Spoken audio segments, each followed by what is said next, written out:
Solution of a differential equation, किसी भी equation का सॉल्यूशन क्या होता है। देखिए लीनियर अलजेब्रा में हमने लीनियर सिस्टम का सॉल्यूशन फाइंड किया है।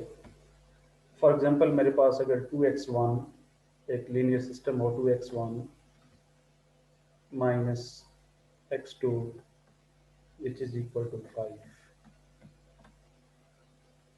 तो क्या 3 1 इस लीनियर सिस्टम का सॉल्यूशन है या नहीं है, या लीनियर इक्वेशन का सॉल्यूशन है या नहीं है। तो हम x1 की जगह पे कांस्टेंट 3 पुट करेंगे और x2 की जगह 1 पुट करेंगे।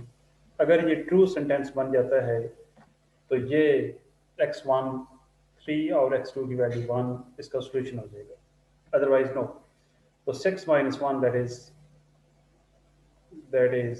5, ये एक ट्रू सेंटेंस है।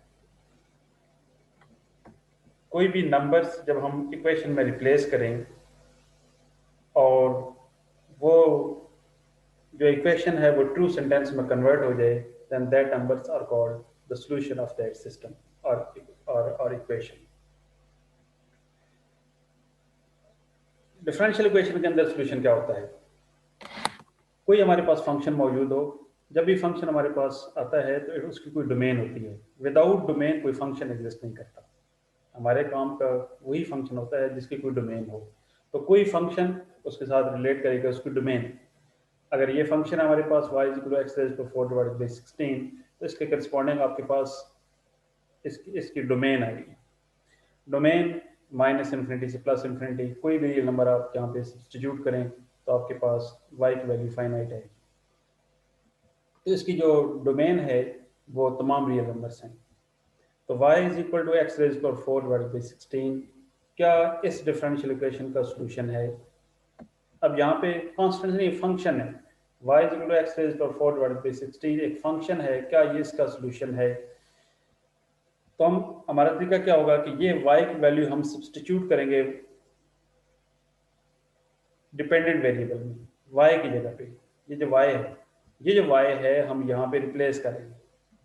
अगर ये ट्रू सेंटेंस बन जाता है, अब यहाँ पे ट्रू सेंटेंस नहीं, यहाँ पे आइडेंटिटी बन जाती है जो हर x के लिए ट्रू हो, तो then this function is a solution of this differential equation.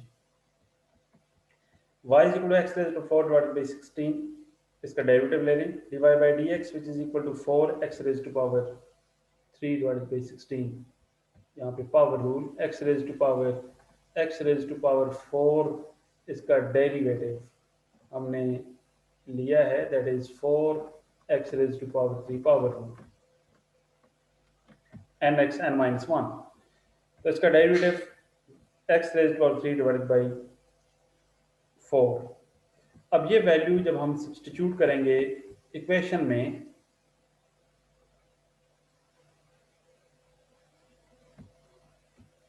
जब ये वैल्यू हम सब्स्टिट्यूट करेंगे डिफरेंशियल इक्वेशन के अंदर, तो dy/dx की जगह x⁻3/4 which is equal to x into y की वैल्यू x⁻4/16 पावर 1/2, इसे सिंप्लीफाई करें x⁻3/4 which is equal to x into square root से ये आज़ाद होगा तो x²/4।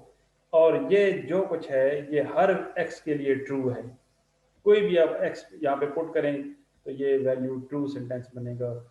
ये आइडेंटिटी है। आइडेंटिटी क्या होती है, x मसलन x में लिखता हूँ तो ये आइडेंटिटी है जो हर x के लिए ट्रू है। इसी तरह x+1 whole square which is equal to x² plus 2x plus 1, ये एक आइडेंटिटी है। इसी तरह cos square theta plus sine square theta is equal to 1, ये एक आइडेंटिटी है जो हर x के लिए, हर थीटा के लिए ट्रू होती है। तो ये आपके पास हर x के लिए ट्रू है। कोई भी फंक्शन जब हम डिफरेंशियल इक्वेशन में सब्स्टिट्यूट करें, इक्वेशन कन्वर्ट हो जाए आइडेंटिटी में, then that function is a solution of that differential equation. So therefore this function y is equal to x raised to power 4 divided by 16 is a solution of the given differential equation. For interval I, for all values of real numbers, कोई भी real numbers की value हो, ये function के लिए true है, no problem. तो ये फंक्शन सोल्यूशन है इस डिफरेंशियल इक्वेशन का for every value of x, for every real value of x. तो सोल्यूशन क्या हुआ? कोई फंक्शन हो, उस वो किसी इंटरवल पे डिफाइंड हो, जब भी फंक्शन आएगा साथ इंटरवल आएगा, which when substituted into the differential equation, the equation reduces to an identity, then that function is called a solution of that differential equation. तो कोई भी फंक्शन जो किसी इंटरवल पे डिफाइन हो, उसको जब हम सब्सटीट्यूट करें इक्वेशन के अंदर, इक्वेशन कन्वर्ट हो जाए आइडेंटिटी में, then that function is called a solution of that differential equation. तो ये हमारे पास जो एग्जांपल, ये हमारे पास जो फंक्शन है, ये इस डिफरेंशियल इक्वेशन का सॉल्यूशन है। तो सॉल्यूशन हम फाइंड कैसे करेंगे? अगला प्रॉब्लम है कि हम सॉल्यूशन ये हम वेरीफाई कर रहे हैं। वेरीफाई कैसे करेंगे? कोई भी फंक्शन आपके पास मौजूद होगा, हम चाहते हैं क्या वो डिफरेंशियल इक्वेशन का सॉल्यूशन है या नहीं है, तो वो वैल्यू हम सब्स्टिट्यूट करेंगे, वो फंक्शन हम सब्स्टिट्यूट करेंगे डिफरेंशियल इक्वेशन के अंदर। अगर इक्वेशन आइडेंटिटी में कन्वर्ट हो जाती है, then that function is called a solution of that differential equation on that interval. इस केस के अंदर इंटरवल I है। अब सॉल्यूशन कई तरह के होते हैं, मसलन इसी एग्जांपल के अंदर एक तो solution y is equal to x raised to 4 divided by 16, इसका सॉल्यूशन है। एक और भी इसका सॉल्यूशन है, मसलन y is equal to 0, y is equal to 0 भी इसका सॉल्यूशन है। क्यों? जब हम y is equal to 0 इस इक्वेशन में सब्स्टिट्यूट करते हैं और अगर 0 का डेरिवेटिव लेंगे तो अगेन आपके पास 0 आएगा। तो ये देख लें, तो 0 derivative 0 which is equal to x into 0 raised to power 1/2, ये भी एक सॉल्यूशन है, ये भी एक सॉल्यूशन है। अब ऐसा सॉल्यूशन जो खुद 0 हो और वो इक्वेशन को सेटिस्फाई करे, that solution is called trivial solution. अब इसकी मुख्तलिफ टाइप्स हम देख रहे हैं। That solution is called trivial solution. तो next, trivial solution, a solution of a differential equation that is identically 0, जो 0 हो on an interval I is called a trivial solution। पिछले एग्जांपल में हमने देख लिया है, कोई और एग्जांपल भी हम देख सकते हैं, मसलन y double dash means second derivative d2y by dx2 plus 2y which is equal to 0। तो 0 इसका सॉल्यूशन है, y is equal to 0 इसका सॉल्यूशन है, there is a trivial solution. तो कोई भी सॉल्यूशन जो 0 हो वो ट्रिवियल सॉल्यूशन कहलाता है अगर वो इक्वेशन को सेटिस्फाई करता है। तो इस इक्वेशन का सॉल्यूशन 0 है क्योंकि इसको ये सेटिस्फाई करता है। इसका फर्स्ट डेरिवेटिव लें 0, सेकंड डेरिवेटिव लें 0, y की वैल्यू यहाँ पे सब्स्टिट्यूट करें तो आपके पास 0 आएगा। It means y is equal to 0 इसका ट्रिवियल सॉल्यूशन है। अब जरूरी नहीं है कि हर डिफरेंशियल इक्वेशन का सॉल्यूशन हमारे पास आए। बाज़ औक़ात ऐसी हमारे पास इक्वेशंस आती हैं उनका सॉल्यूशन एग्जिस्ट नहीं करता। For example dy by dx whole square plus 1 which is equal to 0, इसका कोई रियल सॉल्यूशन नहीं है। कोई ऐसा फंक्शन नहीं है जो रियल हो और जो इसको सेटिस्फाई करे। क्यों? स्क्वायर जब भी कोई भी आप यहाँ पे वैल्यू पुट करेंगे, उसका स्क्वायर करेंगे तो वो पॉजिटिव आएगा, नेगेटिव आएगा तो ये कैंसिल होगा। इट मींस इसका कोई सॉल्यूशन नहीं, कोई रियल सॉल्यूशन नहीं है। इस तरह y double dash whole square plus 10 y raised to power 4 which is equal to 0, इसका सिर्फ एक सॉल्यूशन है और वो ट्रिवियल सॉल्यूशन है। y इज इक्वल टू 0, इसका सिर्फ एक सॉल्यूशन है, ट्रिवियल सॉल्यूशन, इसके अलावा कोई और सॉल्यूशन नहीं है। तो हमारे पास ऐसी सॉल्यूशन, ऐसी डिफरेंशियल इक्वेशन एग्जिस्ट करती हैं जिसका कोई रियल सॉल्यूशन नहीं होता। एग्जांपल हमारे सामने है, y is equal to c divided by x plus 1 where c is any arbitrary constant. c की वैल्यू 0 हो सकती है, c की वैल्यू 1 हो सकती है एंड सो ऑन. इसको अगर हम ड्रॉ करें, c यहाँ पे कांस्टेंट है, c को हम 0 रख सकते हैं, 1 रख सकते हैं, 2 रख सकते हैं, 3 रख सकते हैं, -1 रख सकते हैं, कोई भी रियल नंबर रख सकते हैं, 0.5 रख सकते हैं एंड सो ऑन. क्या ये जो फंक्शन है इस डिफरेंशियल इक्वेशन का सॉल्यूशन है? तो वेरी इजी, यहाँ से इसका डेरिवेटिव लें और वैल्यू इस डिफरेंशियल इक्वेशन के अंदर सब्स्टिट्यूट करें, या आप कांस्टेंट को सेपरेट करें क्योंकि डिफरेंशियल इक्वेशन के अंदर कहीं कांस्टेंट मौजूद नहीं है. तो अगर मैं x से मल्टीप्लाई करूं, x y which is equal to c plus x, यहाँ से इसका डेरिवेटिव लें और d y by d x, यहाँ पे u into v, u derivative of v plus v derivative of u, x का डेरिवेटिव 1 हो जाएगा, प्रोडक्ट रूल यहाँ पे यूज हो रहे हैं. y का derivative d y by d x है और y इंटू एक्स का डेरिवेटिव 1, कांस्टेंट अकेला 0 और x का डेरिवेटिव 1. इसे सिंप्लीफाई करें तो आपके पास वही डिफरेंशियल इक्वेशन आएगी जो यहाँ पे गिवन है. It means y is equal to c divided by x plus 1 is a solution of this differential equation for any value of c. c कोई भी हो सकता है.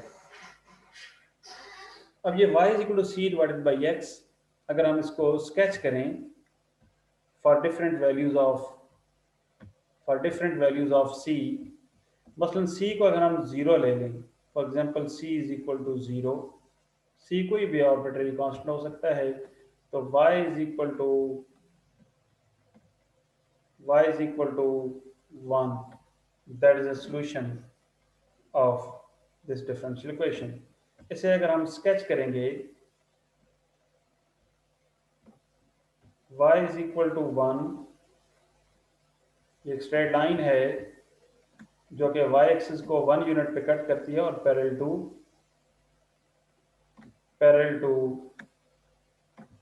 x एक्सिस है. ये horizontal line y is equal to 1 एक straight line है जो कि y एक्सिस को 1 यूनिट पे कट करती है और पैरेलल टू x एक्सिस है, हॉरिजॉन्टल लाइन. ये y is equal to 1. तो यहाँ पे y is equal to 1 इसका सोल्यूशन है. इट मींस ये जो पूरी कर्व है, ये straight line, horizontal straight line, ये इस डिफरेंशियल इक्वेशन का सोल्यूशन है.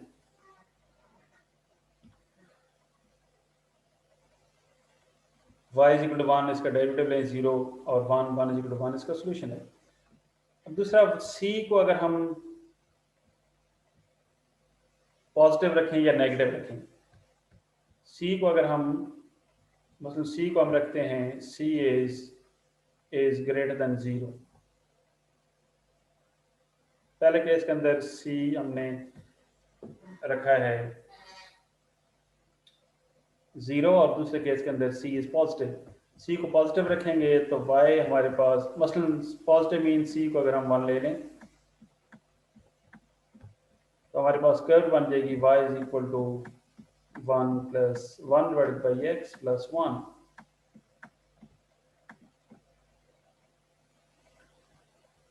और इसको अगर हम स्केच करेंगे तो when x tends to 0, देखिए जब x को हम 0 के करीब लेके जाएंगे तो y की वैल्यू 1 के करीब जाएगी. y की value 1 when x tends to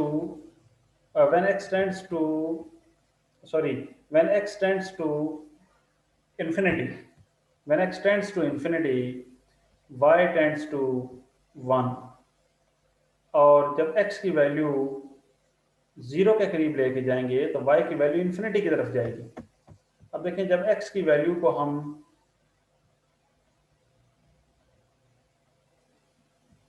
infinity की तरफ लेके जाते हैं तो y की वैल्यू हमारे पास, ये y इज इक्वल टू 1,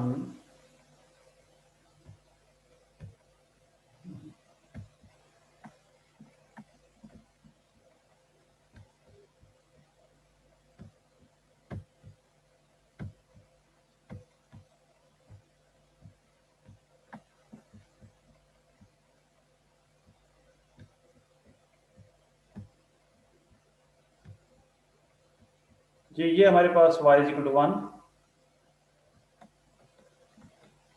जब x को हम इन्फिनिटी की तरफ लेके जाते हैं तो y की वैल्यू हमारे पास 1 के करीब जाती है, और जब हम x को 0 की तरफ लेके जाते हैं तो y की वैल्यू इन्फिनिटी को अप्रोच करती है।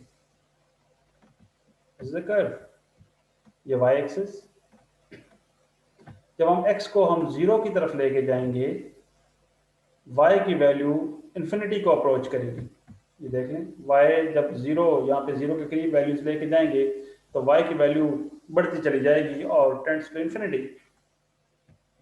और when x tends to infinity, जब x को हम इन्फिनिटी की तरफ लेके जाएंगे तो जो y है वो कम होते होते 1 के करीब जाएगा। तो दैट इज अ ग्राफ। ये जो कर्व है, ये curve that is a solution of this differential equation. तो कर्व्स सॉल्यूशंस होती हैं डिफरेंशियल इक्वेशन में। ये ऑर्डिनरी डिफरेंशियल इक्वेशन है, ओडी, ऑर्डिनरी डिफरेंशियल इक्वेशन। ये कर्व है that is a solution of this differential equation. इसी तरह अगर C2 लेंगे हमारे पास एक और कर्व यहाँ पे आ जाएगी, C3 लें, C4 लें, तो बेशुमार यहाँ पे कर्व्स आएंगी जो कि इस डिफरेंशियल इक्वेशन का सॉल्यूशन है। और जब हम C को नेगेटिव रखेंगे, मसलन C की वैल्यू हम रखते हैं -1, तो हमारे पास कर्व बनेगी y is equal to -1 divided by x plus 1। Again ये नेगेटिव वैल्यूज, यहाँ पे जो वैल्यूज आएंगी वो 1 से कम आएंगी। जहाँ पे वैल्यूज 1 से ग्रेटर आती हैं, C पॉजिटिव रखने से 1, जो y की वैल्यूज हैं 1 से ग्रेटर आती हैं। 1 में कोई चीज़ ऐड करेंगे तो वैल्यू x की वैल्यू 1 से ग्रेटर आएंगी।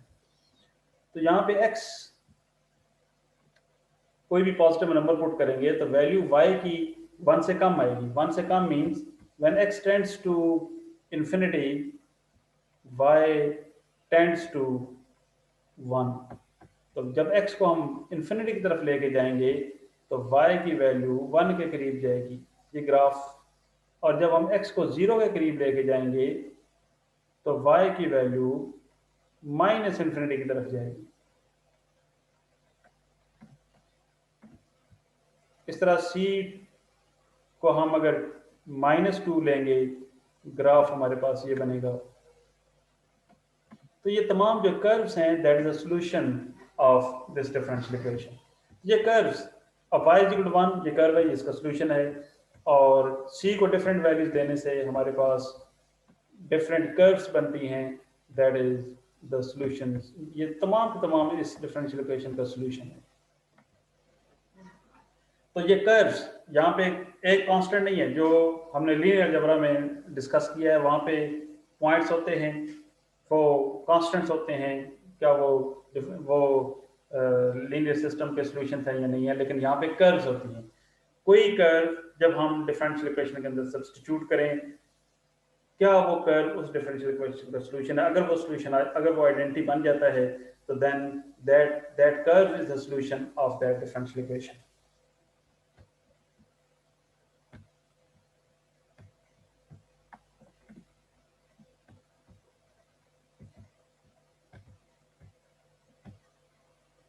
इसी तरह देखें एक और एग्जांपल,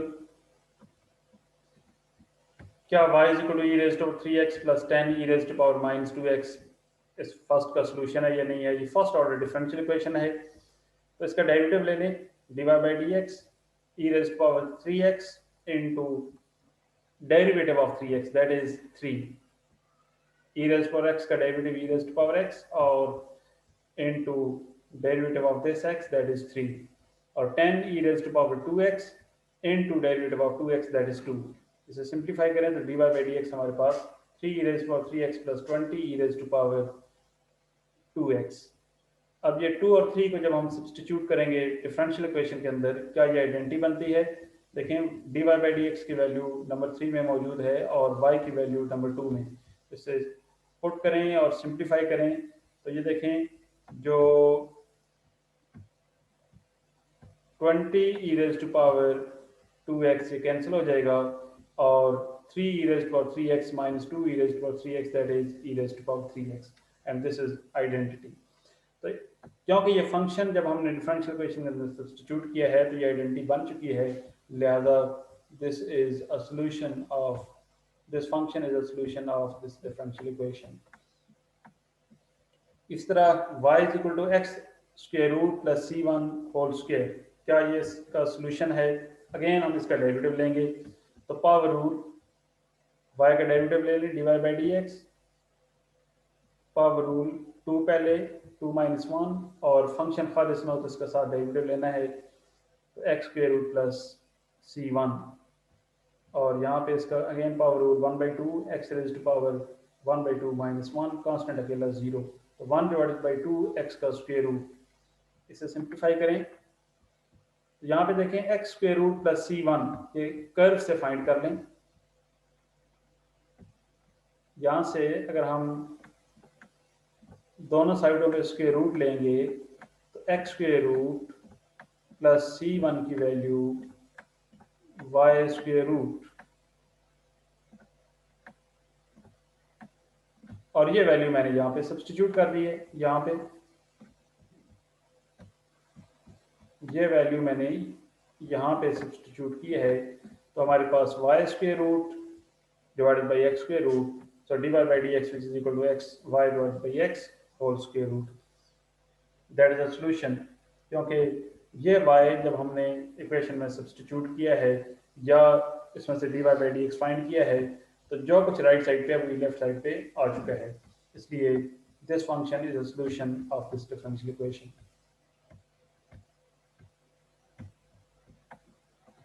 एक और polynomial p is the population, population के अंदर जो चेंज आ रही है उसके लिए मॉडलिंग की गई है, तो dp by dt, p is the population and t is the time, p into a minus bp, a और b यहाँ पे कॉन्स्टेंट्स हैं, तो क्या ये p इस डिफरेंशियल इक्वेशन का सॉल्यूशन है या नहीं है? तो अगेन हम यहाँ से c1 की वैल्यू फाइंड करेंगे और फिर dy by dx फाइंड करने के बाद देखते हैं कि क्या ये डिफरेंशियल इक्वेशन आती है या नहीं आती। तो सबसे पहले यहाँ पे कांस्टेंट अकेला फाइंड कर लें, ताकि जब हम डेरिवेटिव लें तो पहली फुर्सत के अंदर कांस्टेंट आर्बिट्रेरी कांस्टेंट C1 खत्म हो जाए। यहाँ से हमने क्रॉस मल्टीप्लाई किया,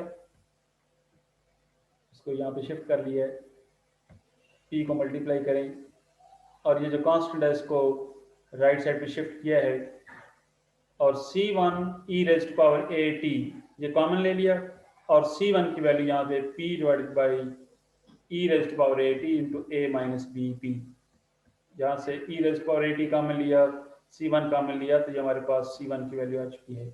इसको मजीद सिंप्लीफाई करें, p e raised to power minus at into a minus bp raised to power minus 1 which is equal to C1। अब इसका डेरिवेटिव लेना है, यहाँ पे u into v, u v w का फार्मूला है, जो डेरिवेटिव है derivative of u v w,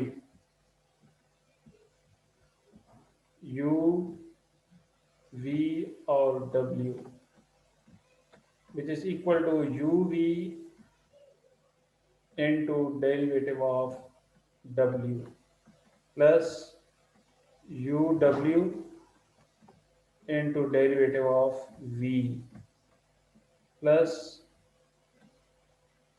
vw into derivative of u, that is अगर तीन फंक्शंस हों तो डेरिवेटिव कैसे लेते हैं? यहाँ पे p raised to power minus at into a minus b p raised to power minus 1, ये तीन फंक्शंस हैं, इसका डेरिवेटिव लेना है, तो u v w का फार्मूला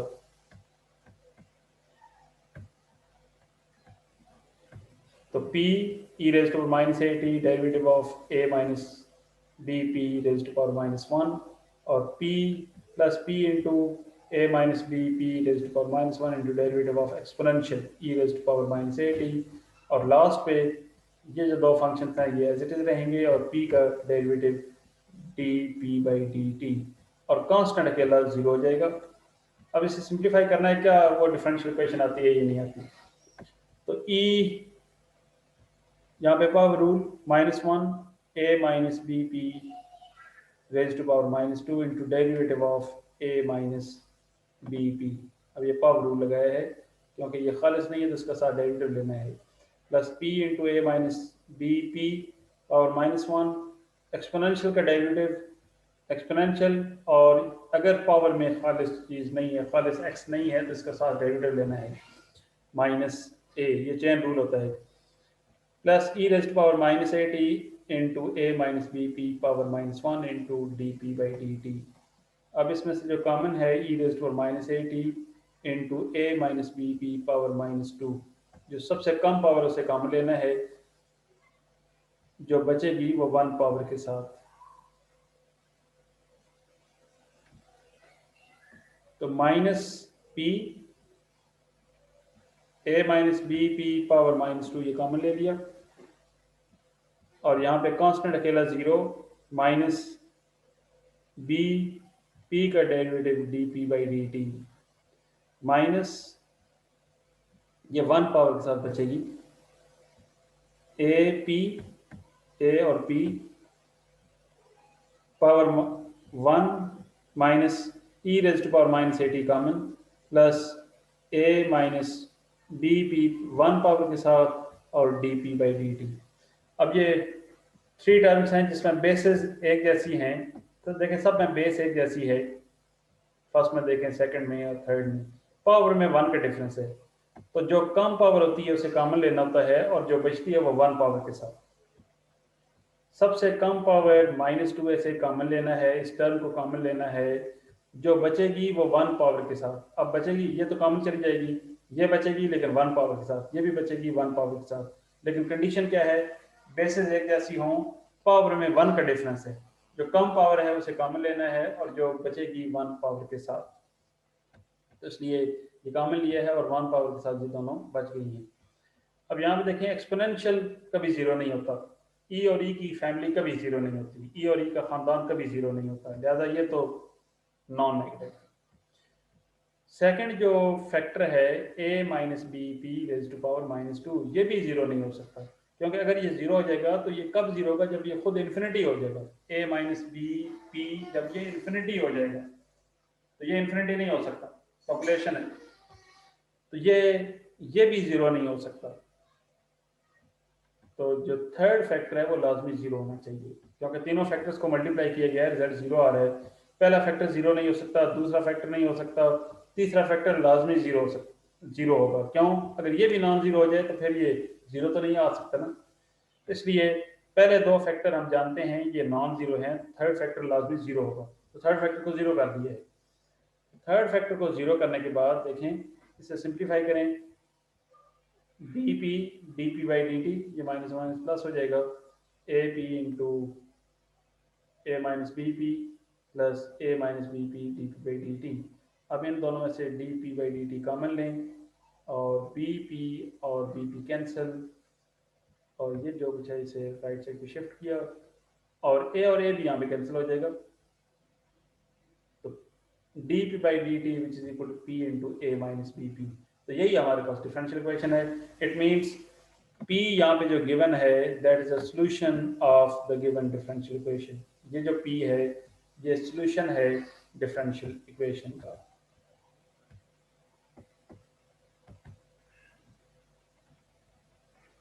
ये y dash stands for derivative dy by dx plus 2xy which is equal to 1। क्या ये जो फंक्शन है इस डिफरेंशियल इक्वेशन का सॉल्यूशन है? तो इसके लिए जो एक इम्पॉर्टेंट रिजल्ट यूज होना है, d by dx of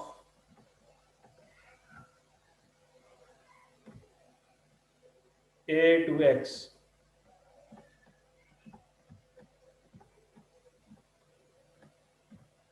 F T D T. अगर हम किसी इंटीग्रल का डेरिवेटिव लेना चाहते हैं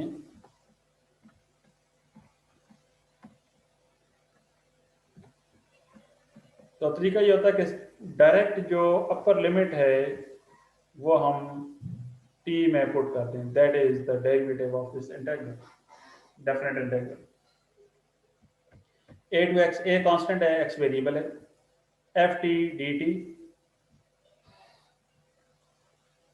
इसका डेरिवेटिव लें, क्योंकि ये फंक्शन x में आएगा, तो ये इसका डेरिवेटिव लेबनीज थ्योरम को यूज किया है, जनरलाइज्ड लेबनीज थ्योरम। इसकी अपर लिमिट आप यहाँ पे पुट कर दें, दैट इज द डेरिवेटिव। ये कैलकुलस के अंदर रिजल्ट हम स्टडी कर चुके हैं। तो y dash plus 2xy which is equal to 1 और फंक्शन हमारे पास ये है। अब इसका डेरिवेटिव लेना है। इसका डेरिवेटिव लें तो यहाँ पे u इंटू वी दो फंक्शंस हैं। तो dy dx of e raise to power minus x square into derivative of this integral, इस इंटेग्रल का derivative plus c1 as it is plus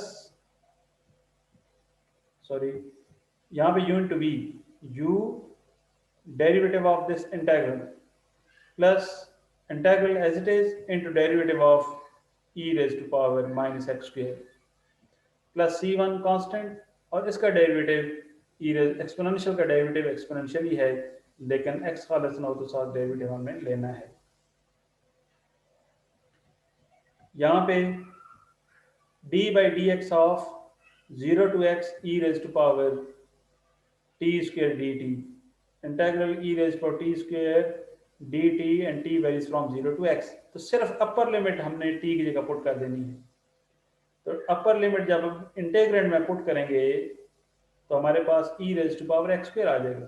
तो that is the derivative of using this result plus integral e raised to power t square dt और इसमें exponential का derivative exponential into ये जो power है इसका डेरिवेटिव माइनस 2x। इसे simplify करें, 1 minus 2x e raise to power minus x square और यहाँ पे integral e raise to power t square d t, t varies from 0 to x। तो इन दोनों टर्म्स में से जो कॉमन आ रहा है वो माइनस 2x है। माइनस 2x कॉमन लें, जब हम माइनस 2x कॉमन लेंगे तो पीछे हमारे पास ये जो कुछ है ये असल में y है, ये गिवन फंक्शन है, दैट इज द y। तो इसको y पुट कर दिए तो y dash which is equal to 1 minus 2xy और y dash which is equal to 2xy which is equal to 1। तो that is the given differential equation। it means जो function है integral form में, that is the solution of this differential equation।